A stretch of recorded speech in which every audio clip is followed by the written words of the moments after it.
Definitely healthy selfishness, Yeah. for sure. I love myself so much, and I try to take care of myself as well as I can. I mean, we're all just growing and learning and getting to know ourselves as we go.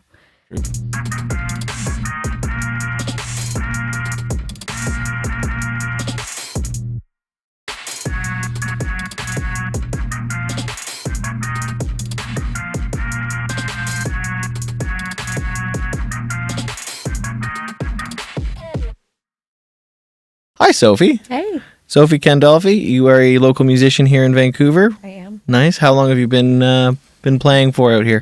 I've been playing since I was 5 years old. Oh, wow. Yeah, started on piano, went up to ukulele, guitar, clarinet, saxophone, singing. See, I hear that from a lot of I call them successful musicians because they can play lots of things. And to me, that is the ultimate success, being involved in music. Yeah. I started on guitar when I was younger, and I'd never really learned much other than drums and bass. I always found out, though, from these other successful musicians, as I was calling them, that they were brought up playing piano. And, it turns out that piano is a really good starting instrument, I guess, because it teaches you the whole scale, right? You learn pretty much the entire range, and along with, it's every note laid out in front of you, so you can kind of understand the mathematics of it all too, right? Definitely. And it makes a lot of sense, especially having everything labeled out for you, and really gives you a good sense of B-flat instruments, which is why piano and clarinet go so well together. Yeah, so most woodwind and brass instruments, or is it just brass instruments that are B-flat? I couldn't tell you, honestly. I just knew that I used to be really into ska, typical mid-2000s guy, right? Nice. Streetlight Manifesto and all that stuff. And I found out that they were always playing in B-flat keys. Yeah. So why is that? Because the horns are B-flat. Oh, okay. Yeah. And it was always intriguing to me. So what kind of genres would you say really caught your ear first? I grew up in a pretty music-forward household, so my parents were always into Sinatra, anything from the 60s, really. Nice. But then I started listening to more of what my dad was listening to, was like the Eagles and things from the 80s. So I grew up with a whole different plethora of music. It's so beneficial to grow up with eclectic music in your household. Absolutely. I find it almost adds to things outside of your attitude towards music. It adds towards your attitude in life in general. For right? sure. Yeah. When you discover that things that are so very different sounding can give you almost the same sort of feelings. Definitely. It shows people like there's different ways to express the same emotion. Yeah. It's really cool. Exactly. And that even though some things might look different, they're all feeling the same thing, right? Absolutely. That's really neat. Which one of you said the Eagles. Yes. What else would your dad play? Like, give me your three from your dad that you really liked. A lot of Bee Gees, actually. Oh, wonderful. Oh, that's so cool. Yeah, and Eros Ramazzotti, he's an Italian singer. My dad's from Switzerland, so we listen to a lot of Italian music. Oh, he's from Switzerland? He is, yes. Wow, cool. So Yes. are you the first of your family born in Canada then? Or is your mom a Canadian? No, my mom is East Indian, but born in England. Wow. Yeah. That must be a wonderful mix of cultures that you got to grow up with. It is. then. I'm very lucky. Cool. Yeah. I've always been really, really enthused by like the instruments that come out of India too. Yeah, like the sitar. And, And like I haven't done enough research to know what the names of all the instruments are, but I know that a lot of their percussive instruments really have these unique sounds. Like one almost sounds like a deep raindrop, like a whoop kind of sound. Yeah. I'm not really sure what it's called, but the music that comes out of that part of the world is so intriguing to me. Yeah, I actually tried to learn an East Indian song that was my grandpa's favorite, but it's really funny because it sounds Greek almost. Really? Yeah, the instruments that they use are all East Indian, but it's called Dai Di Na Javani, Okay. and it's about like losing your youth too young, but it's so upbeat. It sounds like something you listen to in Greece, honestly. Really? Yeah. Oh, cool. Like something they dance to or something Yeah. like there. Wow, that's wicked. Mm-hmm. So what about your mom? What did she show you to? Petula Clark. She Okay. loved Downtown. That was her favorite song. She's just the 60s all the way. Wicked. Yeah. Very cool. Very upbeat, happy music. Anything that makes you feel good. I can understand that. Yeah. That's definitely something worth pursuing. Mm-hmm. I think that's something that most of humanity chases for when they listen to music, right? Absolutely. But it's funny though, because when you listen to that all the time and then I contrast it to my style of music, which you probably not find any happy love songs. It sounds rather somber, but They are, yeah. it's in a good way. Like that I think that's I think you'd agree with me that that's kind of the beauty of music, right? Is being able to channel emotions and make other people feel what you're feeling, right? Absolutely. It's just a way to feel things less destructively. Yeah. So what benefits in your day-to-day life do you think just being a musician has helped you with, like, outside of music? Oh, so much. So much. I am deeply afraid of being alone with my thoughts. You and me both. Yeah. Yeah. I don't think there's a second of the day where I'm not listening to music or thinking about music, just because it helps me express my emotions to a point where it's scary because I can use music to determine my mood. Yeah. Yeah. That's like some self-instructed alchemy in a way, Yeah, right? absolutely. That's really, really cool. Would you compare it to a form of meditation? Somewhat. Yeah. I find meditation leaves you more peaceful at the end. Fair enough. Yeah. Yeah. That's true. So whereabouts in your life did you start realizing that you wanted to be a musician full time? Like, I was pushed heavily by my parents oh, cool. to do music, which I resented so long, Oh, but I really? am so grateful for now. Yeah. So when I think I was 13, I actually started writing music. It was awful. It was horrible stuff. You can't expect something good from a 13-year-old. But that's when I started realizing I can do this. Like, this is what I want to do. I want to make the music that I hear. I started listening to music and I wanted to be like, I could write that. Mhm. I could write something like that. That's cool. That's very cool. Being able to write music is something that I've always struggled with. Like I got through a few songs when I was younger in high school and stuff coming up, but being able to actually structure the whole song Yeah, and then write the lyrics on top of it and knowing where it goes, it's hard not to get so lost in the details of it that you can actually see a finish line. absolutely. It's so hard not to just accept that it's not going to be linear. Yeah. You're going to write something and you're going to have to put the chorus over here and the verse over here, and you have to change the complete structure, which almost makes you feel like it's losing integrity, but it's building it. So I'm getting the feeling just by talking to you now that you actually have a pretty deep education in music theory. No, I don't No? actually. Just all learn on the way kind of thing, or? I started piano lessons when I was young. I had to shop around for teachers actually because I hated theory so much. Oh, And I found my Wow. teacher when I was in grade 5, I believe, who I still am in contact with today. He's like a second dad to me, and he understood that I learn by ear. So if I hear something, I can play it pretty much. that's a talent not many people have. It's no wonder you stuck with it for so long. Yeah. I it's awesome. get so jealous of people who can do that. I'd like to be able to hear something and be able to play it. I think I can do that to an extent, but definitely not to any point of I hear a song and next thing you know I'm just there. Yeah. So what is there a certain rhythm that you prefer in your songs? Like that you go for? I got it was obviously a bit more contemporary what I was hearing in there. Yeah, I think that my music is heavily inspired by like soft Nina Simone, Billie Holiday kind of vibes. Simone, nice. I love Nina Simone. I wish that I could write in another genre. I've been dying to do something more like, I guess like bubblegum pop angry. Yeah.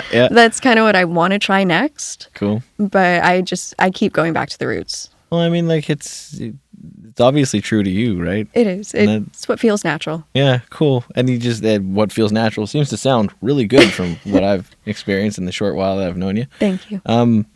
So you've got your whole life ahead of you. How old are you, by the way? I'm 25. 25. Awesome. And you're already playing live gigs and stuff. I've seen, right? Not recently. Not recently? No, most of my gigs came out of pageants, actually. Oh, really? Yes. Cool. And that video that I saw with you playing, was that in a studio? Yeah, that was an old recording studio that I used to go to. It was called The Front. It's closed down now, but they have another one called Bullies. I know Bullies. My brother grew up in New West. He's 9 years older than me, but Oh, yeah. he used to say that he was a big punk. He's 9 years older than me, so he's 39. And the time that he was coming up was like, yeah, skater punk was at its peak. No effects, all that Yep. stuff, you know. Dinosaurs will die. Oh gosh. Like, and all that stuff. And like, we had a drum kit in our basement. We come down there and there's red spattered on the walls because he'd play those knuckles bled. Yeah. Smashed him on the drums. And he still is to this day the most fucking metal dude I'll ever know. That is Yeah. so good. I But love every that. time he comes to visit me, he'd be like, we got to go to Bullies. And I'm always like, I don't really have time to go to Bullies. I don't know, like, it seems so cramped, but I got to get, I feel like I've fallen out of touch with that side of myself. Like, when you're younger and you're really into music, it's so much easier to just get into a cramped space because you're there for the music. You're not there for the people. It Yeah. doesn't matter, right? I've gotten kind of sidetracked from that. It's funny how that changes. Yeah. What kind of venue do you prefer? Like, when you're performing versus when you're going to a show, what's your ideal venue? I don't know. I don't like big arenas. I don't like those kinds of concerts. I feel like, I mean, I get the appeal, but I feel like it's a waste of money to sit in the nosebleeds and maybe get a glimpse of half of someone's face. $9 for a can of Budweiser is not worth seeing Guns N' Roses. Absolutely not. It's just No. too much. But I did see Guns N' Roses though. Good for you. Nice. I worked there, so I was Oh, very you lucky. worked the show? Yeah. What do you do for when you work a show? Oh, I used to just clean the arenas. Oh, cool. Yeah, so That's a really good insight. That's a It good way to was. get inside. Nice. Yeah. No, but the smaller venues are just so much better, way more intimate. The acoustics are, I'm not going to say better, but you're going to Well, get... most of the time they're better, right? Like, I Yeah, mean, depends. less complicated at least, right? Absolutely. Which indoor venue out here would you say is your favorite thus far? A coffee shop that I used to work at. Really? Yeah. Whereabouts is it? You can give them a shout out if they want to shout. Oh, yeah. It's called Old Crow Coffee. They have a bar at night called Mood Swings. I'm Cool. going to plug that forever. Yeah, very cool. But no, it's a great place. Old building, brick walls, like concrete floors. The acoustics are awesome. Nice. Yeah. That's awesome. Yeah. So and so versus playing a venue, what would be your ideal first gig? I guess, like you said, you haven't played for a while. Yeah. Have you ever played in a public space in Vancouver here? Yeah, I've done a couple bars. Cool. Yeah. So, say out of all the music venues that are available here, like there's like, Vogue, Orpheum, Commodore Ballroom, things like that, Queenie, Yeah. all that stuff. What are you hoping to get to? Like when you finally play there, you're gonna be like, I've hit this chapter. Oh, Rogers Arena. Oh, cool, nice. I may not like going, but I want to be the one on stage. Yeah, the sea of people, right? Absolutely. Yeah. That's the dream. Yeah, that's like I can understand that. I ran a small karaoke company out in Kamloops for a long time, and there is even just doing that. Like, I wasn't the kind of host that would just set up and sit down. I always got up and I sang first, and I'd always pick a song that I'd never heard, so I could just do terribly, and then people feel more comfortable after seeing you do That's terribly. smart. Right? Yeah, I thought it was a good way to do it. If you're involved with the people that are there, and you can bring some charisma to it, it really helps with, like, people wanting you to come back. Right? Absolutely. So it's that sense of control that you have, though, that you can actually, like, people are focused on you and you can interact with them en masse. It's wild. Like Absolutely.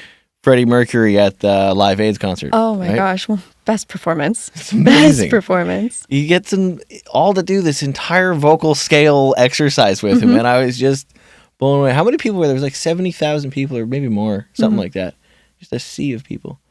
Do you ever have like dreams like that? Is that something that you hope to get to? Yes. Yeah? Every day. Cool. I may be fully delusional, but my manifestations, my morning affirmations are, you were not meant to live a life of mediocrity. Hey, Yeah. yeah, that's good. It is so important to have healthy self-talk in your life because a lot of times there's no one else around to give you it, right? Absolutely. Have you found that it's helped you to move through points in your life, this self-talk thing? I feel like I've forced it out of myself. Yep. I'm a very loving person. I love love. Hey, that's nice, yeah. I depend on it a lot, and obviously that means you're going to get your heart broken. So I had to learn to depend on myself and tell myself, like, you are great. You are awesome. Like, look at your music. Yeah. Yeah. Good for you. That's awesome. Someone who loves love, that is a tough life to live. It You know? sucks. It really is. I It really come from sucks. an aspect very much like that. I live on a frequency of affection Yes. and just trying to live by standards that will make people feel that same thing, Mhm. right? Has there ever been a dark point in your life where you feel like you lost touch with that? Absolutely. Yeah. I feel like I'd given up a lot of myself, and to do that, like you're living for someone else at that point. Is it all right if I ask if you elaborate on that a little bit? Where the Absolutely. details go? I like I said, I love love. I will give my person 100% of myself, which is so sad and very bad It because can be extremely unhealthy. yeah, you lose yourself completely. Like to a point where if someone said, give up music, I don't know what I'd do. See, and that's It's dangerous. where it becomes a real problem. But that's why I love having my music, especially with the songs that you listen to. There are specific points in a lot of those songs that point out a time in a relationship where you could exactly feel when the love stopped. So, Deep. yeah. Very deep. It's like that little snapping realization, like, this isn't my person anymore. Do you have an example of like what, like you don't have to name names or anything, but like a situation where that realization has happened for you? Absolutely. And it's actually in the bridge of one of my songs. When I say, carry me to bed one more time. If you don't want to stay, I'll be fine. My partner stopped carrying me to bed when I fell asleep on the couch. And that's when I knew they don't care anymore. Yeah, it's those little things, right? Yeah. Yeah. That is, yeah. Cedar, if you're hearing me, I'll carry you to bed more. I swear. Do it. It makes a difference. Yeah. She never really lets me do it. She wakes up halfway through. She's like, put me down. I can get it myself.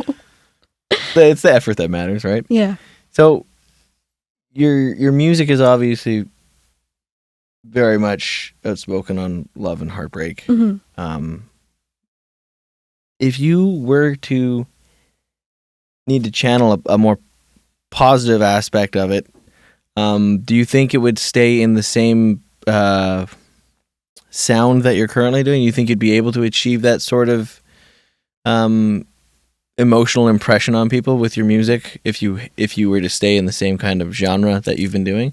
I don't think so. No, is that where the bubblegum pop vibe comes in? Yeah. Kind of the angry, I love myself vibe. Cool. Yeah, I love you, but fuck you sort of vibe. Yeah, 100%. Cool. Awesome. Which is definitely what the new songs are going to be more like. Cool. But we'll see where that goes. So what kind of inspirations are you pulling out for these new ones? Finding myself for sure. Not giving up so much of myself like I have been, and just enjoying my life the way I'm supposed to, rather than, my mom telling me, you don't want to do that. Yeah. I hear. Yeah. Yeah. I definitely understand that. That's one of the hardest parts of growing too, right? Is like understanding that what your parents thought was best for you and what were the loudest voices in your life don't matter. No, not at all. And it's mind-blowing, isn't it? Yeah, especially when you're looking at it from a point of, this person does something this way, this person does something this way. Neither of them are wrong. Yeah. Yeah. Exactly. Yeah. Many different paths to get to the same solution. Yeah, right? and then you realize that both those people are your parents. Yeah, that's funny. Are your parents? Sorry, this might be too personal, but are your parents still together? They are. Yeah. Okay, that's really neat. They 'cause, just they're celebrated usually the 30 ones years. Who have extremely different ways of acquiring the same goal. Mm-hmm. They don't usually see it eye to eye. No, and they're complete opposites too. Really? Yeah. See, that can work very well, though, right? You fill in the 100%. gaps for each other. It's like, Yeah. I kind of find the same thing with my wife. I've been with her for 8 years, and I'm the social one with my head in the clouds, and she is the logical anchor that keeps me from floating away. I feel like that's the way it should be, though. Yeah. I mean, like, as long as you both enjoy it. Yeah, well, Yeah. very much. It's been, even this last year especially, like I have been off work for quite a while with this film strike going on, but for some reason, I have only grown to love her so much more, and I think the same's true for her. I don't mean to sound cocky when I say that, but it's definitely been a big milestone in our relationship, is being off work. Yeah. And it's funny when you think back to other sets of parents, and that would cause a lot of stress in a household, right? Absolutely, yeah. just been supportive the whole time. It's been Oh, really that's nice. so Yeah, nice. I'm pretty lucky. Very lucky. Yeah, but this isn't about me. This is Oh, not it's so about. nice to hear. Yeah, I mean, maybe you could write a song for us sometime. That'd Yeah, be I'll cool. try. Yeah, yeah. I actually did write a song for a couple once for their wedding. Oh, really? Yeah. Holy shit. Okay, I might just have to get you to do that then. That would be amazing. Yeah. Do you enjoy being able to use your music commercially too then? Like, I know that obviously a lot of people, they perform to be able to get their own message out, right? But then Yeah. you have a whole other world of people who write commercial jingles and stuff like that. Right. So I'm kind of interested in your take on that. Like, if you were approached by, say, I guess let's just go right to the big ones. Like, let's say, like, if Pepsi offered you a commercial spot and they're like, write something for us, is that something you'd be like, hey, now I'm officially selling my soul to the devil? Or is it something where you'd be like, well, I did do this to make a living? Oh, that is so hard. Yeah. Especially, it depends on where I'm at in my career. Okay. Because if I've done it, if I've put my music out there and I'm happy with it, then totally I'll do it. But if they're like the first ones to come to me, no one else knows who I am, and I'm just selling out from the start. Yeah. God. I mean, that's that's a good answer. I was almost expecting the opposite, to be honest. I was Really? thinking, like, look at all the exposure you'd get as a new artist versus, like, when you're finally accomplished and then Yeah. Pepsi's like, oh, whatever, I've got $12 million anyhow. Right? Yeah. No, I want to make it on my own merit, as cliche as it is. I don't think it's cliche to be true to yourself. No, but you kind of have to sell out in this industry. Yeah, this is a cold and hard to accept truth about the way the industry is formed these days. Absolutely. Yeah. Nothing's real. Yeah, money's not even real these No. days. It's wild. That's something we're trying to do here, and like why we appreciate you coming in is because like we are kind of trying to reshape that. We would like it to be able to support artists reaching successful points without having to sell their creative integrity, right? Yeah, absolutely. That's a great goal. Where does integrity play in your life as far as your songwriting and how you lead your life? Do you base yourself off of being a person who acts entirely on principles of integrity, or is there some healthy selfishness there? Definitely healthy selfishness, Yeah. for sure. I love myself so much, and I try to take care of myself as well as I can. I mean, we're all just growing and learning and getting to know ourselves as we go. True. It never stops either. No. Never It's like stops. I'm living in a stranger. I'm trying to take care of her like a chia pet. Yeah. What is this meat machine I've started piloting? I don't recognize Yeah, this. no. Yeah, fair. But I mean, I have my beliefs, and my integrity it's important to me. Yeah. But I'm definitely a caretaker, I think. I like to take care of people. That's good. There's not enough people like that in the world anymore. You know, there No. seems to be a really big me first vibe going on. It's been promoted for so long. Mm-hmm. And as important as it is to take care of yourself, I mean, we're not just the only people on this earth. Yeah, that's true, right? Like you've got 6.9999 billion other people here that we need to try and understand are also living lives and are just as aware of everything going on as we are. Right? Absolutely. Issues in the world right now. What do you think your music could help? If you were to write your music for somebody and give them that moment of feeling like someone understands, who do you see that being? Oh, gosh. I write for my younger self. Yeah. Girls who have no idea what healthy love looks like. That's a very good cause. Yeah. I have a younger sister, and I can fully vouch for that. That is way too real. There are not nearly enough healthy influences for young women in this world. Not at all. It's so sad and disheartening. I mean, I look at my parents together, I guess, last month, 30 years together. Nice. And they only learned to truly get along and love each other after years and years of effort. And it's hard. You don't get those influences anymore. You don't see that everywhere. And love is just thrown around like this term, like, I'm going to love this person now. I'm going to love this person now. Yeah. And it's not love. They act like it's a choice. It's It's not a choice. no. I mean, you can choose love, but That's very true. but you have to you don't love someone just by looking at them. You got to put in the effort, and it's just not shown enough these days what that effort looks like. Why you should keep trying to win your person over. Don't just stop once you've got them. Kind of like carrying them to bed. Yeah, Nice. absolutely. Very cool. Very cool. So, what advice would you give to other young women coming up in music and stuff that just want to maybe do what you're doing? Like, I know you said you're not exactly like way far ahead in your career, but you're obviously in a point where you're comfortable focusing on it and staying true to your own sound. Yeah.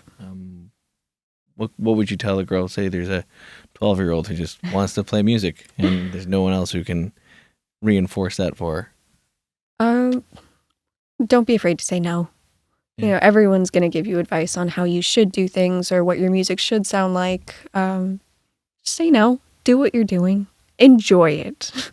It's one thing to be a yes man, but be able to use the power of no is a whole other world, right? Absolutely. I mean, I've had to say no so many times with my music, with my mother being like, you should perform here, you should do this pageant and get your music out. And I just... Are pageants like... Yeah, like I'm wearing a Slipknot t-shirt if no one else can see, so I'm not exactly the pageant type, but like, is that a... Okay, so, sorry, I was asking you about pageants, right? Yes. So, are they a good spot to get recognized? Like I know that there's like college football scouts at high school football games, right? Are there like record label agents at some of these pageants and stuff? No, definitely not. But there's a talent portion, right? Okay. And with pageants, it doesn't just end with the crown and you're done. You've got a year to be recognized as this person, showing up at social events, city functions, everything. So it gets your name out there, and especially if you do well during talent, then people are going to recognize you. Cool. How does one access like these pageants? Do you usually need a teacher to tell you how to go? Or No, not at all. My mom found the Miss New Westminster pageant through one of the other moms at school. Oh, cool. And she enrolled me. Oh, really? You're going for New Westminster? Yes. Miss I New West? did not win. Oh. No, I won talent, but Cool. I did not win. Hey, I mean, that's all you really need to win at is the talent part, right? And then through that one of the judges at Miss New Westminster was also the head of the Miss BC pageant, which I did in 2019. I was runner-up. Wow. And got to sing there again. And yeah, through all these, I mean, through Miss New Westminster alone, I was asked to sing at every city function there was. I mean, to be fair, they asked me to do House of the Rising Sun every single time. That song. I love that song, but It's a man, great that song. song. It's just always, it seems to be like the artsy pick for people born before big record labels were like not as relevant. Yeah, you know? absolutely. It's the Animals, old classic track. It's great. Yeah. When you think back on your childhood, tell me what song you're thinking of when you think about one of your most fond memories. Oh, that's hard. Anything Michael Bublé. My mom loves Michael Bublé. Really? That's Yeah. awesome. Kind of. Swingers and crooners, eh? Oh, yeah, That's wicked. definitely. Cool. Okay. That, Elvis. Is there a moment connected to any of these though that you can think of? Is there Actually, yeah, with Sinatra. Always playing in the kitchen. Always. When someone was cooking, it was Sinatra, crooners, and I do that now too. Whenever I'm cooking. Yeah. Nothing helps you cook like a glass of red wine and Frank Sinatra on the Absolutely. radio, right? It feels so good. Yeah, I'm a bit of a hobby chef myself. I do the same thing. So it has to be a crooner. Yes. Or at least some kind of smooth jazz, you know? Mm-hmm. Otis Coltrane or Redding. something. Yeah, Otis Redding. Yeah. Sitting on the dock of the bay. I was listening to that this morning. Really? Yeah. Yeah, good for you. That's a great. I love that you have an eclectic taste in music. It is like, it's refreshing. You know, I don't know. Did you ever grow up around like the clicky music crowds? Oh, 100%. Like if you couldn't be into everything or else none of the other cliques would accept you as enough, you know? Oh, yeah. On my mom's side, big East Indian family, I think I've got like 17, 18 cousins, and I'm the youngest of them. So my cousins all grew up listening to the top 40s, whatever was on the radio, like T-Pain or something. I wasn't allowed to listen to that. So I'd go in there listening to like this Italian music, and everyone's like, what is she doing? You weren't allowed to listen to top 40 music.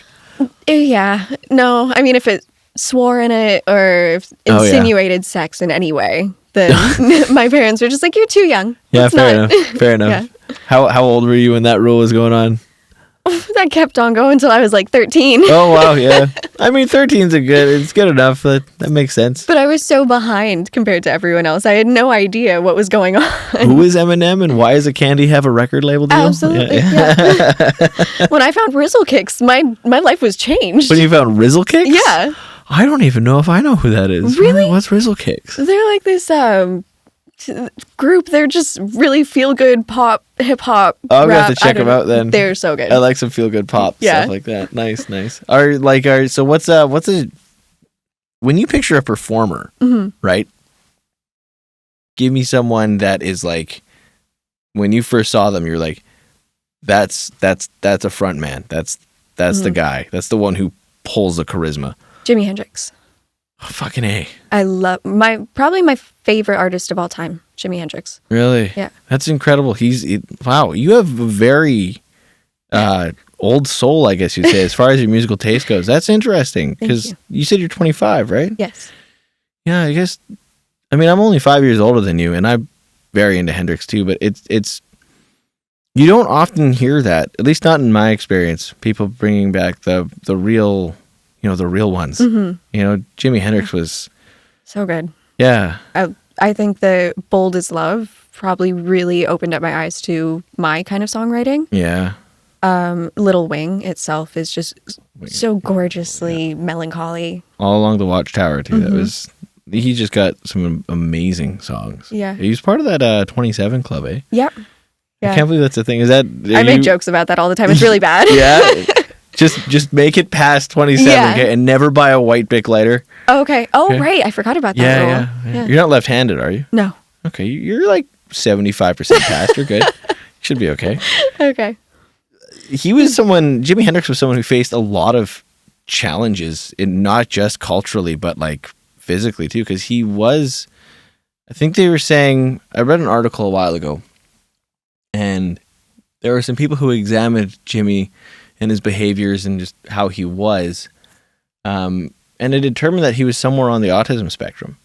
Yeah. So socializing and stuff was very tough for him, but along the side of like savants. So like that's why he could play his guitar so well, upside down and backwards. Yeah. Right. He just picked it up and started making sound with it the way he knew. Yeah. And it's funny because back then people aren't going to acknowledge that. They're just going to be like, oh, he was so talented. He hyper focused on music and he made it. Yeah. Yeah. They're not going to acknowledge the autism.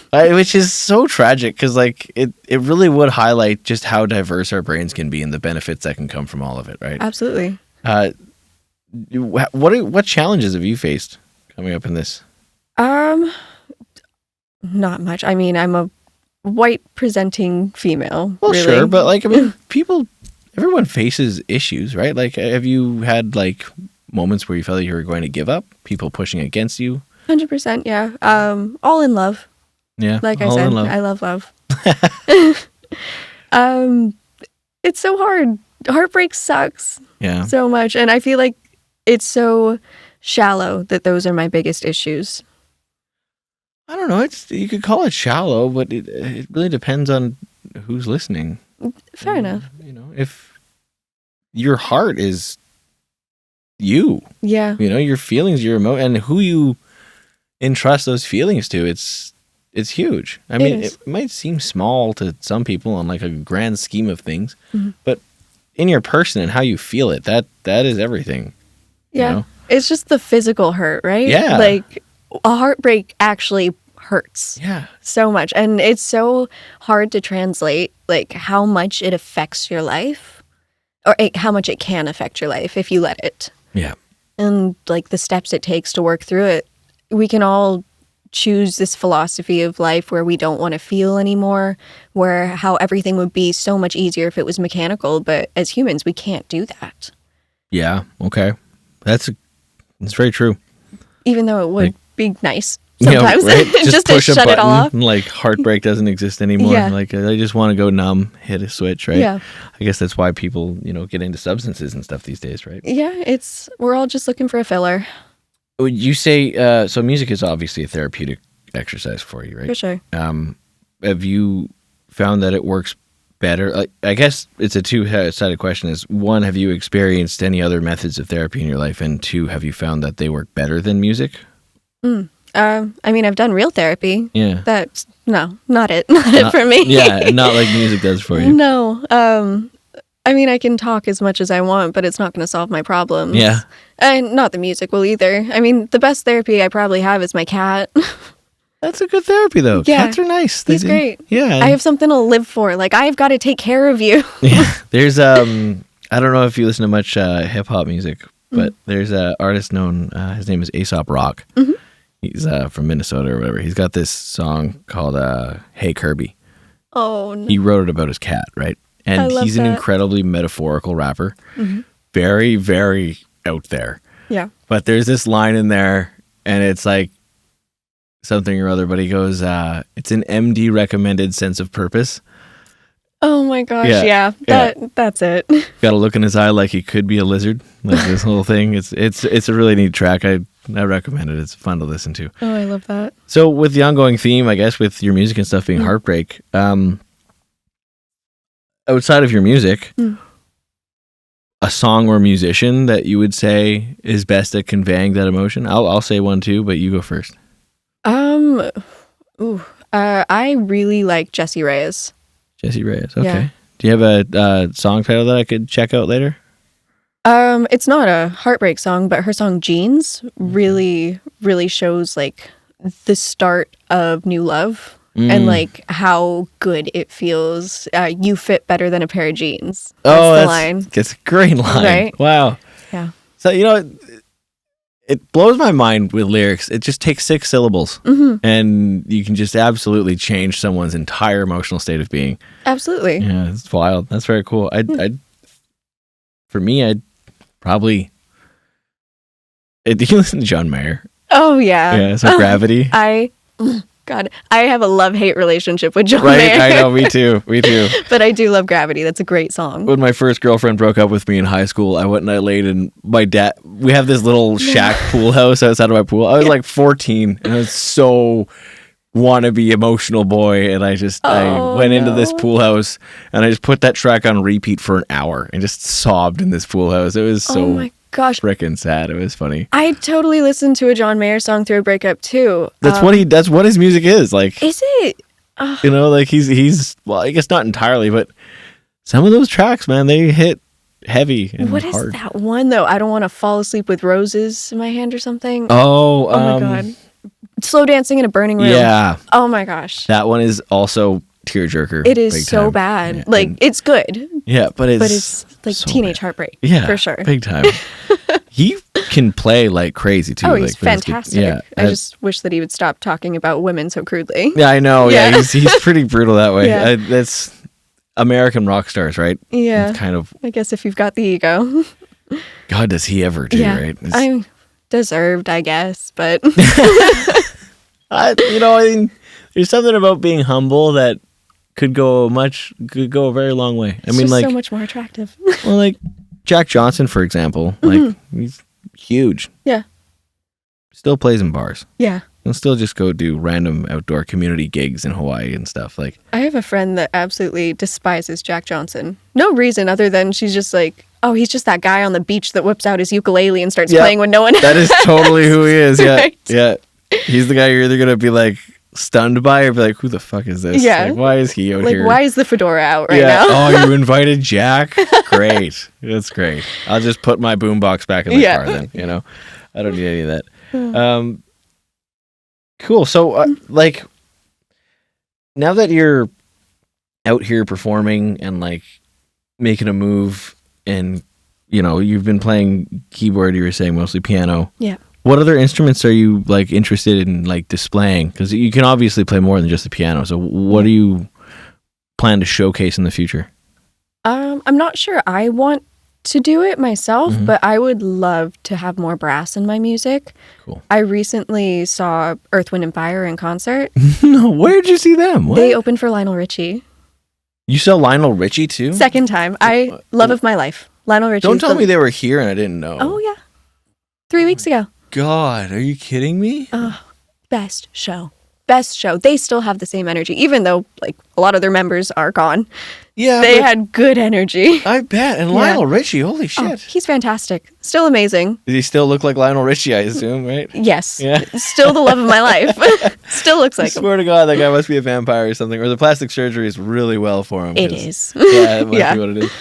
Really good Botox, eh? Yeah. Well, that's cool. So, I think, unless there's anything else you'd like to mention, why don't you throw out anything you're working on right now and tell people where they can find you? Really, I don't have much out right now. It's just that one video that you saw. It's 5 on Front by Sophie Candolfi, done at Bullies. But there will be more. Okay. Probably YouTube. Gonna try and get some masters on Spotify. It'll be under Sophie C. See? Okay. And yeah, Do you have an Instagram page you want people to follow or anything like that? I have no social media. Nothing yet, Nothing. eh? That's probably really healthy. It was a good move. Yeah. Yeah. Yeah, that's what I've heard. I've never been much of a fan of it myself, but Yeah. that's good. Maybe once you get this other album out, you'll have to make something for just the album, though. Absolutely. And you can just stay away from the other side of social media. For sure. New album will be out hopefully by the end of this year. Okay. Called Fix It with Flowers. Fix it with flowers. Yeah. That's wonderful. Is there a specific inspiration for that? I know I was saying I was going to end this, but I'm actually interested in that name. Yeah. That song came to me when I was very drunk. Cool. It was about heartbreak again, and someone who won't let you go and only comes to fix the problems with flowers. No change, just flowers. Oh, that guy. I love that guy. Yeah. Well, thanks for the interview, Sophie. This has been really great. Thank you. And you guys heard the shout out. Check her out. And she's going to be performing for us after this. So be sure to click on that video too if you want to see something fun. Maybe a little bit of heartbreak. But everyone needs a good dose of that. So stay tuned. And we'll check you out soon. Say bye. Bye. See you later.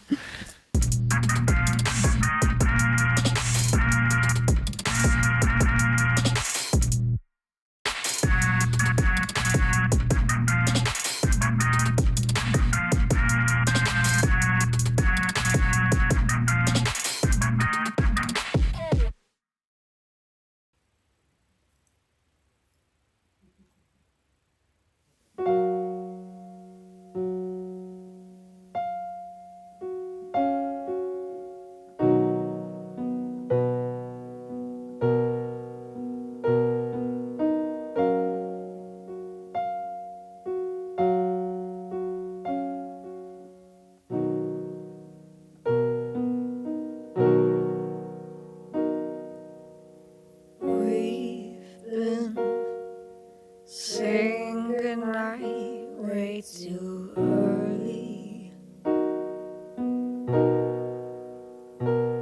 but we spend hours awake in the dark. We've got late nights and city lights. Sunrise will wake up and I'll fall back into your arms. So won't you just hold me? Show me that you want to know me. No, please don't get cold feet. I promise that we'll be alright. It's so clear to see how lucky I've been that you let me breathe the same air that you breathe. So won't you just hold me and show me that you want to know me?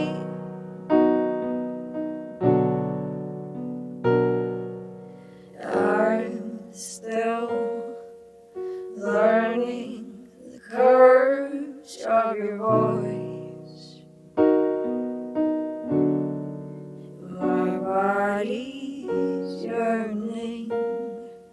I don't think that I have a choice anymore.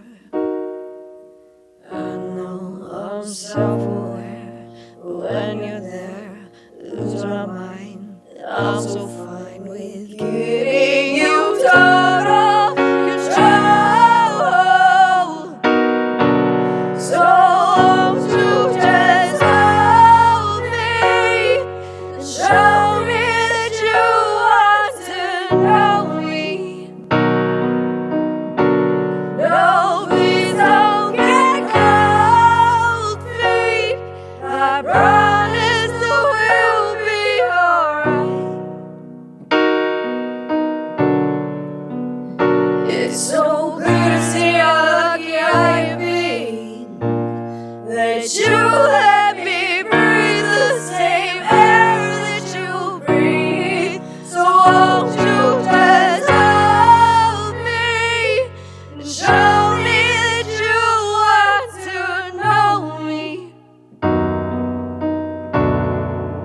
So